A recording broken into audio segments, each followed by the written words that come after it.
Welcome to the Philip Wiley Show. Take a look behind the curtain of professional hacking and hear compelling discussions with guests from diverse backgrounds who share a common curiosity and passion for challenges and their job. And now, here's your host, offensive security professional, educator, mentor, and author, Philip Wiley.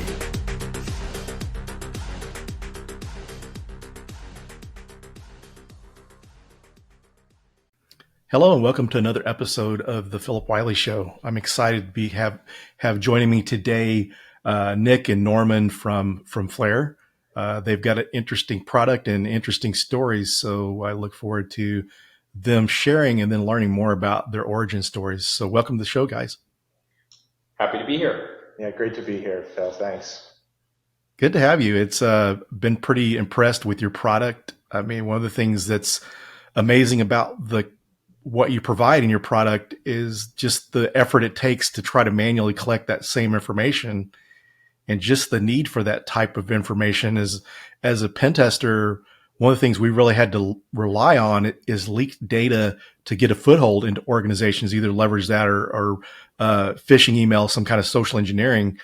And so having that information is valuable for a pen tester, but it's also, if it gets in the wrong hands, that's kind of scary stuff and can be used to exploit companies. Yeah, absolutely. I mean, we see our customers using it a lot for reconnaissance, right? So red teamers, et cetera.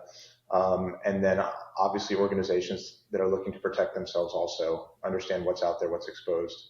Yeah, it's interesting because, using some of the tools out there like Shodan and stuff, it's so limited, and you really have to understand the product pretty well to get decent information out of it. And it's not really, enterprise grade information that you're getting out of it, in my opinion. Yeah, I think that's part of the origin story for both Fortrace and Flare, is a red teamers sort of desperate for a more adversarially focused view of your external footprint. Whereas, especially at the time when both of us were starting out, a lot of the products had a very sort of risk quantifying focus on your missing headers from exposed vanity domains, which is important for risk programs, but not as much something operationally relevant to the SOC, to actual, operational level security ops. So that's part of why and how we both came about, which we'll get into. So speaking of, why don't we kind of kick things off with you guys sharing your origin story and then the origin story of Flare. So Norman, why don't you go first? Yeah, absolutely. So Phil, I always feel like I'm dating myself here when we talk about the origin story. I know one of your previous guests joked with the same joke that I like to say a lot is, I've been in this space since before we called it cybersecurity. Really, frankly, started out on the systems and software side. Entrepreneurial, even going back to high school and college. And then, there weren't programs at the time for computer science. Security in general was not even fair to call it an afterthought. I mean, we were working with technology that was pretty bleeding edge at the time, and just getting the tech to work was typically the goal. And security was occasionally thought of. So we're going back to the late 90s, early 2000s when I got started in this space, and really started on the defensive side of it, really system configuration, hardening, best practices, mostly on web-facing systems. And then as my career evolved, I was managing teams that was moving more into the offensive security side, so doing pen testing, internal pens, external, et cetera, around that, and helping organizations understand what their exposures were. And interestingly enough, early days, and I think Nick will probably agree, there was a lot of education of just the difference between like a vulnerability assessment and a pen test, and frankly, even where one was appropriate or an organization didn't even necessarily have the maturity, if you will, for, where a pen test was appropriate, right? So you still haven't finished, implementing best practices, et cetera. And, so there were other engagements with customers that were probably better for them. So that continued to evolve for me. And in the mid 2000s, founded a company called Prevalent Information Security Consultancy, did a lot of work on the defensive security side, some of the offensive security side, and then started to do a lot to help organizations kind of report on their security posture. And then we pivoted a little bit and actually developed the first dedicated SaaS platform for third-party or vendor risk assessment at Prevalent. And that's really where I had been focusing for the last 10 plus years is what I call the external exposure side of that. So had an opportunity to have an exit with Prevalent, sold that back in late 2016, and then from there moved on to a really interesting company called Delve Labs. And Delve was focusing on vulnerability prioritization, right? So we talk a lot about prioritization of vulnerabilities and having tens of thousands, hundreds of thousands of them, and figure out which ones to focus the resources on to remediate, et cetera. And so built a really nice prioritization engine using machine learning and other forms of AI to do that. And then that company was actually acquired by SecureWorks, and it's how I got the introduction here to Flare. Again, consistency now through external exposure management, from vendor risk to vulnerabilities, and to now what we're doing with dark and clear web monitoring, and really enjoying what we're doing here. And that's actually to some extent what brought Nick and I together as well. So that makes me next for my hacker origin story. I'll say Norm's is a lot more impressive than mine. I came in, originally got into programming in high school. I was on our high school's programming team, not much of a sports guy, definitely more on the tech side. But that was my first foray into Linux distros that existed back in the mid 20 teens, which at the time Backtrack was very popular, which would eventually evolve into Kali. I got into that and programming in general, mostly object-oriented programming languages in high school, and went into the business school in college. College for me was Penn State University. We are, for any listeners who are also Penn Staters. I went into the business school originally and really kind of profoundly detested it. I was not quite as engaged by the content as I was with the tech stuff I was doing in high school. But to me, that was a hobby. That was something I did for fun. That was something I did after hours when the work was done, is I was writing scripts to automate things in my life, or working on some of the competitions that we were involved in high school. And that evolves into, I go to my guidance counselor at Penn State and I said, what else is out there? I'm really not, I don't think the business school is a good fit for me.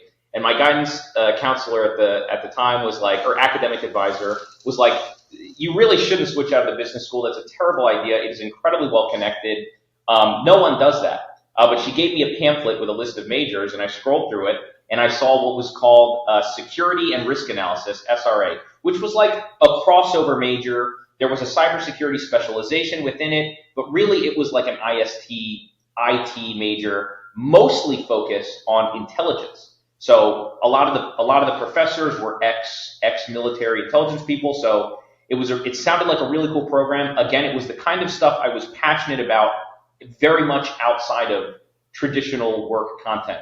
So I went against the advice of my guidance counselor, switched into that program, which at the time was very small. There was not a lot of literature about it, but I took a bet and I absolutely loved it. I loved all the remaining 3 years in that program, and went into consulting after college, where I was mostly working on, at first, detection engineering, logging architecture, which got me exposed to the sort of eventually projects related to kind of reconciling the external with the internal. We've got such a wide variety of logs and devices and content pumping into our internal logging systems.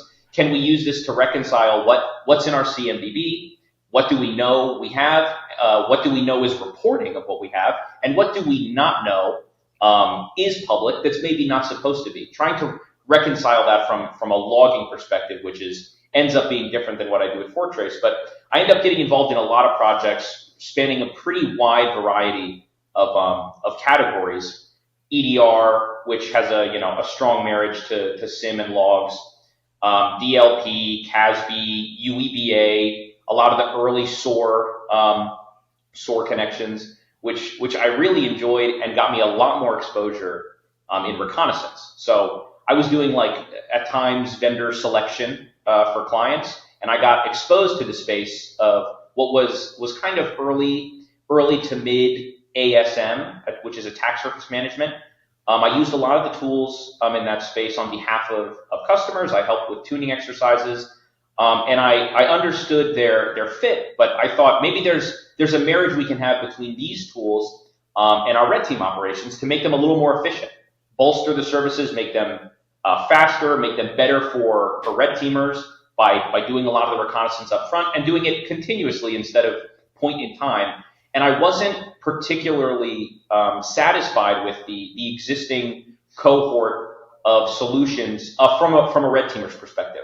I think what was missing from the narrative with ASM at the time was data. There was really a strong emphasis on assets and external vulnerabilities, which are undeniably very important.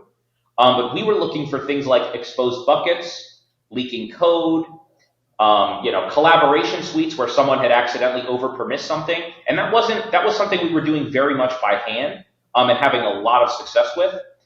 So that was the genesis for Fortrace. Was I wanted something that not only looked at your external exposure surface, but also was like, okay, so we found a server in the wild.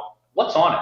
Not only what CVEs are on it, but what's the content on it? Is there a reason this server is exposed that is not intentional, that might have something, corporate resource, intellectual property, database backups that are facing the public that shouldn't be? So I'll stop there at risk of making a short story very long, but that's my origin and sort of Fortrace's origin also. Nick, I feel like I need to one up you here a little bit because you mentioned installing Linux, and I was thinking back to when I first installed Linux, and ironically, it was from a floppy disk. So I'm going to imagine you had a different experience. Nope, mine was on a USB. Okay, I was around in the USB days. Phil, I think we probably all remember getting those magazines with different distros with CDs, saran wrap to them, right? Yeah, it's kind of interesting. That's kind of how I got started in Linux. There was I think it was like a Half Price Books or something like here in Dallas, and they had like this 6 or 7 set CD of all these different distros, and I ended up picking Red Hat, but that's kind of how I got exposed to it. Yeah. So why don't we kind of delve into the Flare origin story? Yeah, absolutely. So, it's funny, Nick provided a little bit of an overview about what led him to founding of Fortrace. And ironically, it's a very similar, and we're going to talk about this merger of Fortrace and Flare in a few moments. But it's ironically a very similar story to to Flare. And so specifically our founders here at Flare came from red teaming backgrounds, working in large financial institutions. And we're looking to accomplish a couple of things.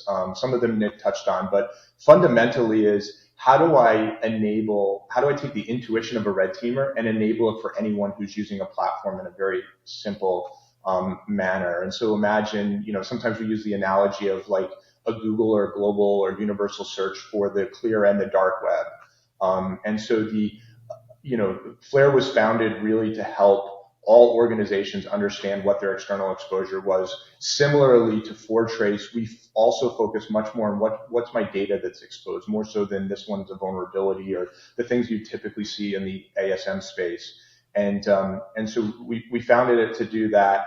And then the thing that I think that attracted me to join the company was really the brilliance of the team to do it at scale. So if you think about, we started out doing dark web monitoring.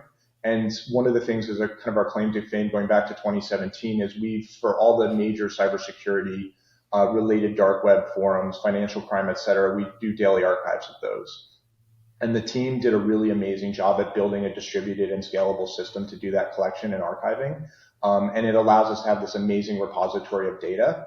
And then fast forward a little bit to 2019, we started to see a lot of the threat actor activity moving from the dark web to different clear web forums, et cetera. We're now seeing it obviously on Telegram as well.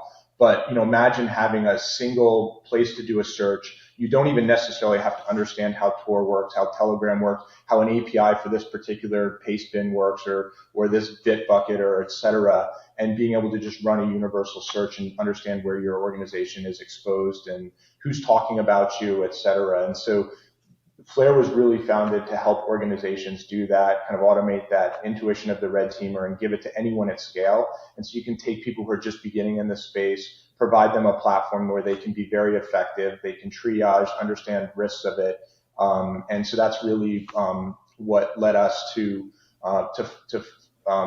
found Flare. And then I'll maybe let Nick kind of dovetail that into the similarities of Fortrace, and then we can talk about the acquisition. Yeah, I think the origin stories have some pretty striking similarities in that they were born out of a very data-driven approach to understanding exposure, the data being contextual. Contextualize the exposure of assets with data to make sense of, again, what is exposed. Just because things are exposed, a lot of things are exposed intentionally or may look unintentional but are actually relatively benign. So the context added by what is this data? Is it an access key to some AWS resource? Is it a Microsoft SAS token with way too much permission? Is it a username and password? Like the context behind what's hosted on the resource and what is the data wherever you found it. Again, whether it's on like a Git site, a clear web forum, or in a Stealer log being traded on Telegram is extremely important, which is why we were so excited about the acquisition, because the thesis is very, very similar, and the emphasis on data is definitely what unites our vision. So how I mean, there's similar products. So this collaboration or acquisition. So how do you see that improving what existing Flare customers are seeing today? Yeah, maybe I'll take the first shot at that one. So if you piggyback on what we talked about before in terms of this broad global collection that we have, and really allowing people to find kind of gold nuggets, if you will, scattered throughout the internet, and being able to leverage off of that, provide alerting, prioritization of that, et cetera. There was a couple, given the similarities, there were obviously also some differences in the approach.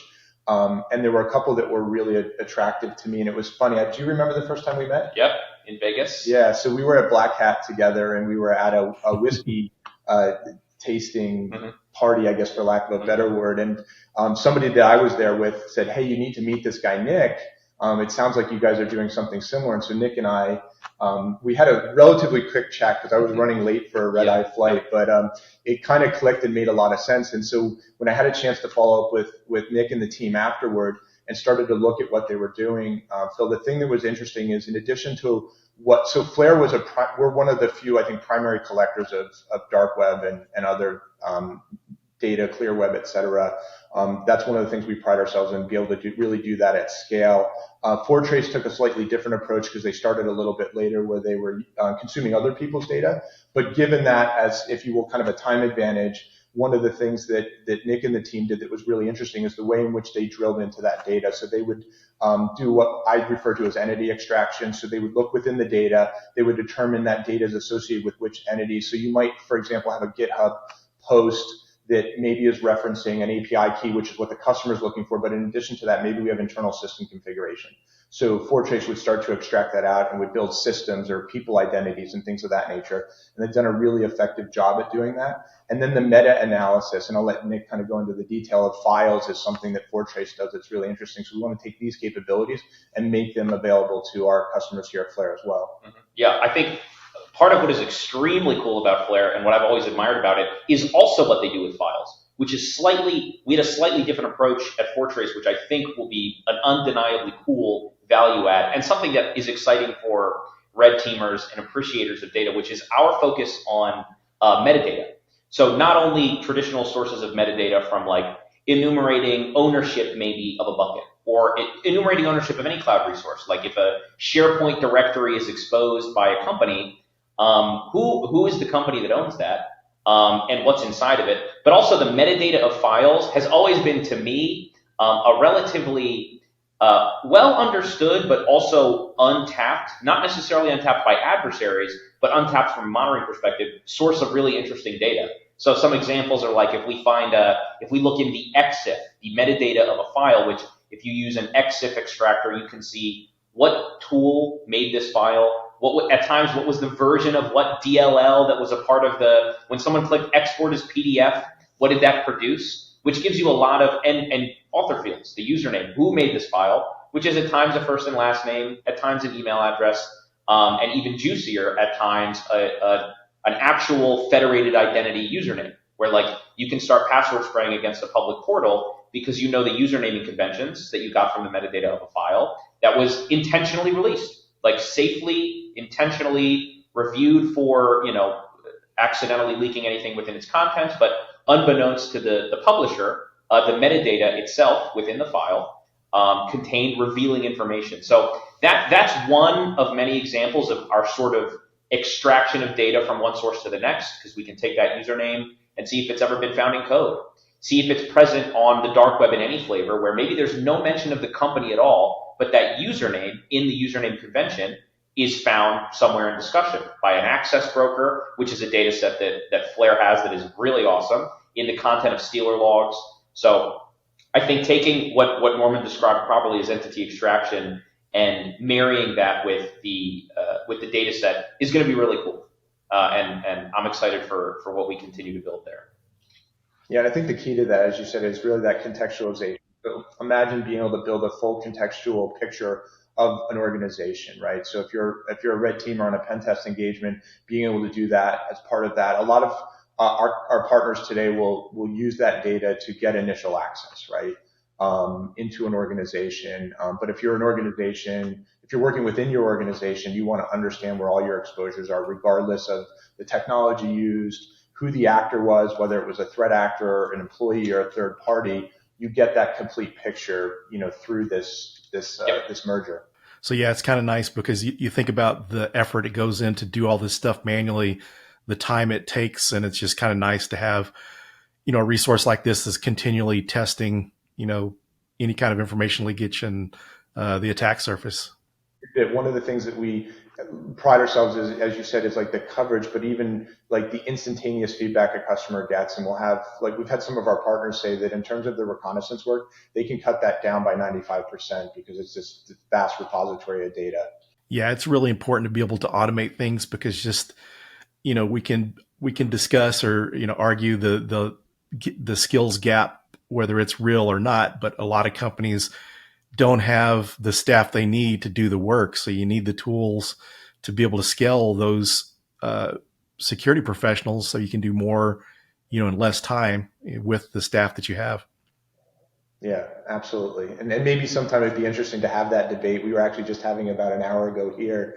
And, I think my one commentary on this one would be, I think everyone looks for the easy button, like we order our coffee on Starbucks and we go pick it up. Like, I think enterprises expect the same thing. And I think where enterprises are starting to realize they need to innovate more, and I think, perhaps even appropriate for the audience, is making an investment in those people who are just coming into this space and help train them and educate them and use the resources that are available, so they're, there's a little bit of a real skills gap, and then there's a perceived skills gap, because I think classically, if you went into a specialized trade, the organization would train you. And I think we've lost that perception recently. And I think cybersecurity is a really interesting one where enterprises need to be willing to sign up and really train people that are coming into a new field.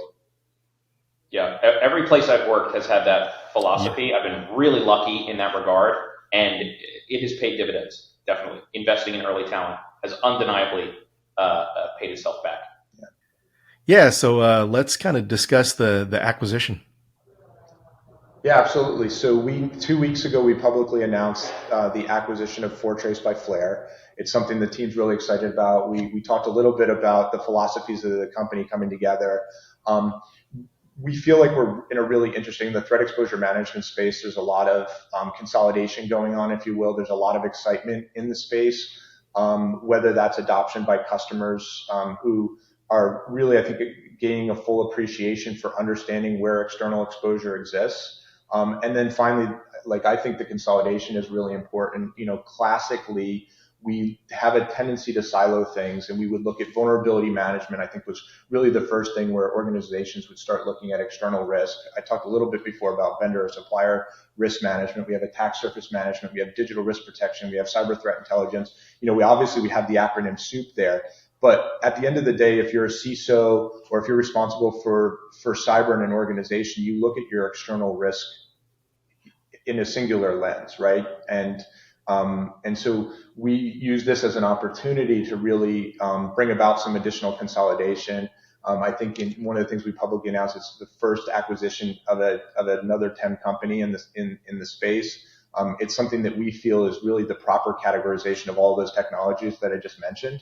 And what we want to do is we still understand that enterprises, for the most part, want best of breed, But we think when it comes to external risk, it makes a lot of sense to centralize those. I don't know what you think, Nick. No, I agree.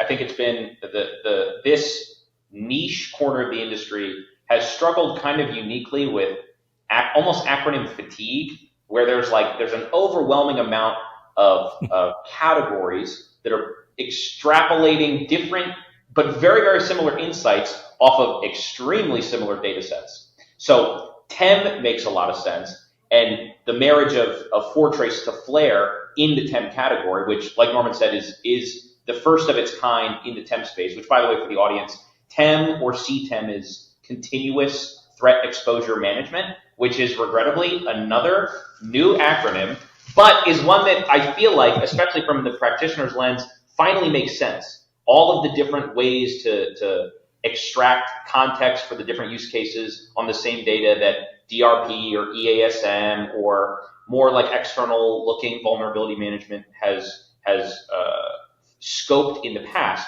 makes a lot more sense under CTEM or TEM, as it's often called as a category. So yeah, for some of our listeners or viewers that may not be familiar with this space, could you share some of the use cases? I'll let you go first for Flare, and then I'll piggyback. Yeah. So, as we've mentioned, I think we've alluded to some of them. So the first one is for every cybersecurity solution, tool, or need that an organization has, the one thing that's always fundamentally lacking is just a good up-to-date inventory. We've talked about CMDBs and things of that nature in the past. So if you want to look at it very simply, the first one is just understanding what an enterprise is, if you will, what their footprint looks like. So those are not just what's necessarily exposed, as Nick said, what should be exposed. So we're talking about exposed services, systems, sites, things of that nature that are necessarily out in the public for whatever reason they're out there. And so that ability in TEM to build this dynamic inventory, something that's changing by the day or even by the minute sometimes, especially with things like dynamic hosts. You have third parties that are standing up services for you. Say, for example, if you're in pharmaceuticals, you may have hundreds of brand websites that are changing all the time. Some of them are quote unquote authorized. Some of them are not. Some of them have vulnerabilities or other types of exposure, maybe leaking sensitive information. So the first piece of that is to build an inventory. And then with that inventory and knowledge to then start to build some context and say, okay, where are the exposures? Which of these systems, for example, are vulnerable? Where maybe they have services that are exposed that you wouldn't want to see exposed. So again, we're still dancing around inventory as well as asset identification or attack surface management, so to speak. And then we still continuously look at other things like SSL certificates. So you start to build up this whole inventory of systems and services that are out there, and then next extend it to data. And as we had said, that's really the area that we really focused on, because we said, okay, given all of that exists, like what's the impact of that? Where do I have data that's exposed? And how did that data get exposed? We know a lot of breaches the majority of data breaches still come from internal users or third parties or human behavior, people making mistakes. So we want to be able to identify and detect those. And so we continuously build this foundation that paints a picture of what the organization's exposure looks like. Maybe I'll leave the rest of it to you. Yeah, I mean, there's some really fun use cases within the data to talk about that I think have been uniquely striking recently, primarily Stealer logs. If the audience is familiar, Stealer logs are overwhelmingly stolen from stored credentials in like browser sessions, or cookies from browser sessions, which are like storing the session data, where in some cases an adversary who takes that cookie is able to just resume the session as you, the user, which is a common and increasingly terrifying way for them to bypass multi-factor authentication because the session is already authenticated. So something we see a lot of that's unique to the use case of looking for organizational content in Stealer logs is a lot of this is not coming from necessarily corporate resources. It is often a corporate device that got hit with an info stealer, which has taken all the credentials and active sessions and then sold them. Often in Telegram groups is a very, very common source of selling, which we work really hard on our coverage of Telegram at Flare. But also a home computer, where if you've logged in over SSO from your home device ever, and logged into a couple of corporate resources, SharePoint, ADP, Salesforce from home, and stored those credentials in your browser, and then your kid is playing Fortnite and wants more, whatever the currency is, V-Bucks, and downloads some sketchy add-on that they click and actually has an info stealer in it, which is relatively common. Your corporate credentials on your personal device are now present additionally in the stealer log, which is uniquely insightful for adversaries not only to get active creds from non-corporate devices, which are very well, usually a lot more well protected in some kind of depth by a variety of controls, whereas a home device is often not, but they can enumerate things from the stealer logs, like what is this company using? What are the specific apps and the tenant ID to follow a URL to get to their tenant of this app, which is present in stealer logs in addition to session cookies. So that's been one that's been a serious topic lately, because the sort of endemic rise of stealer logs in the dark web community has been pretty notable over the last year or two. So that's, again, at risk of going too long on other exciting data use cases, I think that's one that I'm particularly interested in and that we really do a great job on. Yeah, Nick, if I could maybe share another story that's really interesting related to stealer logs that I think will be relevant to the group. A lot of times we talk about organizations monitoring themselves, and we had mentioned third parties before. A lot of times organizations don't have visibility when their third party has an exposure that's exposing their data. Sometimes the third party doesn't know about it. Sometimes the third party hasn't had an opportunity to notify their customer. But in relation to stealer logs, I came across an interesting one about 2 weeks ago, and I'll keep the specifics generic, if you will. But the stealer log malware is really interesting because it exfiltrates a lot of data, but it also does things like it takes dumps of certain directories on a system. Let's assume a Windows system for now. And this particular stealer log also takes a screenshot of the person's desktop when the malware gets detonated. And it was really interesting because there was a folder on this person's desktop. So you see the person's full desktop as a screenshot. You see a folder open, and the name of it was crackphotoshop.exe. So clearly where the malware came from. Yep. But the thing that makes it really interesting is this individual, you can fairly quickly assume if you look at all the credentials that were on this individual worked as a consultant or worked for an organization that created an emergency notification system for enterprises, municipalities, et cetera. They had hundreds of stored admin credentials for each of their customer portal systems. And so if you think about that, like you have hundreds of organizations exposed from a single InfoStealer malware for critical systems. Yep. So it's kind of a fun story to tell, but it's also realistic about the true nature and risk and even the breadth of InfoStealer malware. Yeah, very, very interesting. So thanks for sharing that. So we're getting down towards the end of the episode. Is there anything you'd like to share before we close it out? I'll let you start it off, Nick. Nothing specific. I'm really happy to have been on the show. It's always fun to share my origin story. It was great to meet you, Philip. I'll say that I'm really excited about the direction of Flare, especially with the acquisition of Fortrace. I think the vision for the CTEM space is really, really powerful. And I think this was an undeniably powerful step in that direction with the idea of unifying CTEM into a space that eventually, collates all of the different acronyms and use cases on top of the data into one unified approach that makes a lot of sense and makes more operational sense. Yeah. Norman, any final notes? Yeah. So I'm going to take a little, thank you for that, Nick. I'm going to take a little bit of a different, we're really excited about the merger between Fortrace and Flare for a couple of reasons. One, we've talked about it brings together very like mindsets. I think fundamentally at the root of both organizations, now one organization, is this need to really want to help our customers and our enterprises reduce their risk, become more secure. We want to enable security practitioners. And at the end of the day, the thing that I love about the cybersecurity community is it is a true community of people that want to do the right thing. They want to help each other out. They want to help other organizations out. And so we appreciate the opportunity to be here with you, Phil. Thank you for everything that you do in terms of promoting cybersecurity, help educating people, bringing other experts together and really get a chance to talk about that. I think that, we've got a tough mission ahead of us, right, to protect ourselves and our organizations. And it's just great that we have so many like-minded people coming together. And it's great to be working with Nick and the team now as well. Yeah, it was great having you guys on the show. Great to meet you and learning more about the products. And I think it's a win-win for future customers and existing customers. Now you've had 2 awesome products, and now you're going to have a single, even better product. And as far as organization, having all the developers and all the minds that were helped build this product collaborating together. So I really look forward to seeing what you all do in the future. Yeah, the best of both worlds. Well, thanks for joining me, gentlemen. It was great to meet you. It was awesome. Thanks very much, Phil. You as well. Thank you, Phil. Thanks, everyone, and we'll see you on the next episode.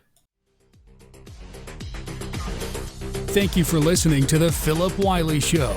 Make sure you subscribe so you don't miss any future episodes. In the meantime, to learn more about Philip, go to thehackermaker.com and connect with him on LinkedIn and Twitter @Philip Wiley. Until next time.